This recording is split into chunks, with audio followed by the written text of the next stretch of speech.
Democratic Senator Richard Blumenthal is co-sponsoring legislation that would make it harder for the president to tweet. No, I'm kidding. Harder for the president to fire special counsel Robert Mueller. And yesterday, the senator went on TV to talk about the ongoing Russia investigation.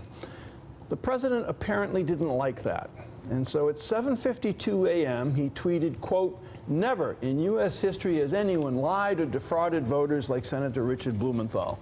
He told stories about his Vietnam battles and conquests, how brave he was, and it was all a lie. He cried like a baby and begged for forgiveness like a child." Now he judges collusion. 2 hours later, Senator Blumenthal responded, quote, "Mr. President, your bullying hasn't worked before and it won't work now. No one is above the law. This issue isn't about me. It's about the special counsel's independence and integrity."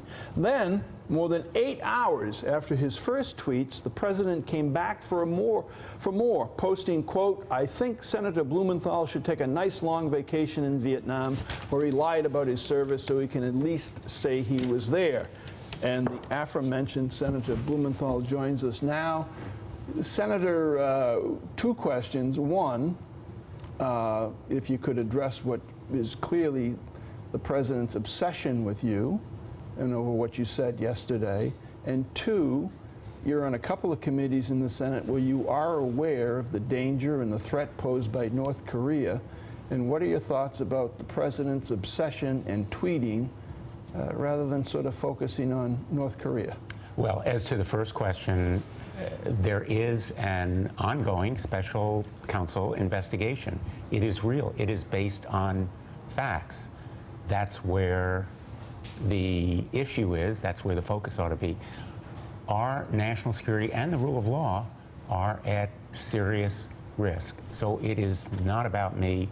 I cannot explain the president's obsession with me or any of the other targets of his tweets. But clearly, on North Korea, we face one of the gravest threats to our national security, and there has to be a focus on enforcement of these sanctions. It worked with Iran when we energized the world community and enlisted them successfully and tightened the sanctions, particularly on financial institutions. And that's the kind of energy and focus that has to be brought to bear, as well as on the other challenges that have been mentioned very powerfully this morning. Infrastructure, rebuilding our roads and bridges, our ports and airports, healthcare, where there still has to be improvement. These kinds of issues lend themselves to bipartisan cooperation, and that has to be the task ahead. Senator, what kind of struck me about the tweet storm yesterday is it did seem to be very personal with President Trump and with you. And there was some speculation that this could be, going back decades and something with the Empire State Building and your wife's family. Is there any, bad blood over a failed Trump real estate deal? It's really not about me, and I have no idea what's in the president's head, but I can tell you I'm determined not to be distracted.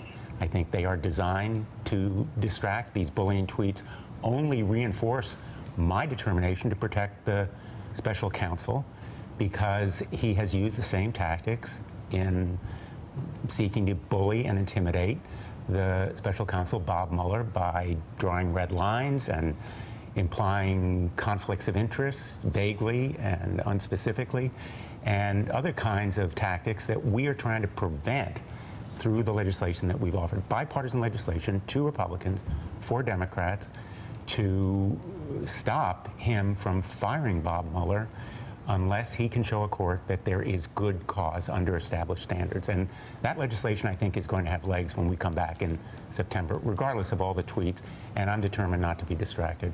2 quick questions. First, yes or no, does this enjoy bipartisan support, the legislation that you've sponsored regarding the special counsel? It does. And it should pass in a big way? Tom Tillis and Lindsey Graham on the Republican side, myself, Sheldon Whitehouse, Chris Coons on the Democratic side, and there are 2 specific pieces of legislation. They're slightly different in technical terms, but my sense is they're going to enjoy broad bipartisan support because, as you well know, firing Bob Mueller would provoke a firestorm, a constitutional crisis. And our goal is to avert it by sending a message to the president that this kind of dictatorial act would be intolerable. Checks and balances are what our democracy is about, and the grand jury provides some permanence and protection. It's an arm of the court. He can't fire the grand jury or the court, even if he tries egregiously in a step that would be an act of utter contempt of the rule of law to fire the special counsel. So let's shift. Democrats, the country, Republicans, Independents want to hear this. And what is our economic message in 2018? Well, drive down costs of living, including most specifically healthcare. Pharmaceutical drugs are very much on people's mind. Create more jobs, good jobs, skill training. As I go around the state of Connecticut, there are jobs now, there are going to be jobs in the future. People lack the skills to fill those jobs. And so it has to be an economic message of fairness and inclusiveness. And I think that rebuilding roads, bridges, ports, airports, broadband, VA facilities, keeping faith with our veterans has to be part of that message as well. Joe. Hey, Senator, let me ask you about North Korea. Obviously, it is a key issue, one that you've certainly focused on. Where do we stand now? We had a 15-0 vote in the United Nations to sanction the North Koreans. They've said that they're going to respond by striking back at the United States. What do the next 6 months look like on the Korean Peninsula? And can the United States do anything without being in partnership with China to change the realities on the ground there? There has to be a partnership with China, or at least a cooperative relationship and a common determination that stopping North Korea's ballistic missile program has to be a priority for both nations. And that involves enforcement of these sanctions, tightening the financial institution restrictions. Obviously, coal, lead, iron ore, certain materials are covered by the sanctions, but much more vigorous enforcement against the banks that need to be told, you deal with North Korea, you can't deal with us, and you can't deal with China. And so I think there has to be a common cause there. The military options are very, very unpalatable, but what's lacking is a strategy from the administration.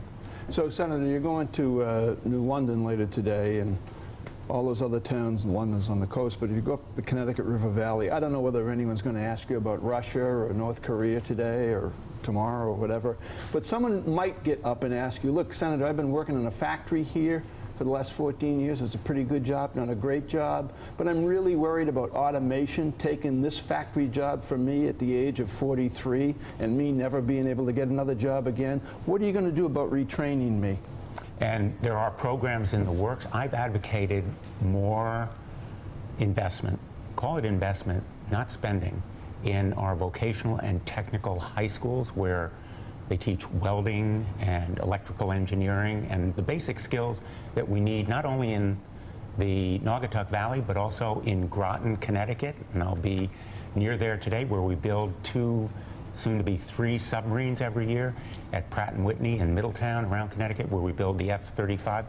National security is at risk if we don't train people to do these jobs. And so a much expanded skill training program in the vocational technical schools, also the community colleges. But I'll tell you, Mike, people are also concerned about the rule of law. They're very concerned about attacks on the press and about the potential restrictions that are involved in revising these guidelines on subpoenas to the press. They're concerned about knowing what the truth is and trust in government. So the economic measure is very important, but so is the rule of law. All right, Senator Richard Blumenthal, thank you so much for being with us. We greatly appreciate it as always. Thanks for checking out MSNBC on YouTube, and make sure you subscribe to stay up to date on the day's biggest stories. And you can click on any of the videos around us to watch more from Morning Joe and MSNBC. Thanks so much for watching.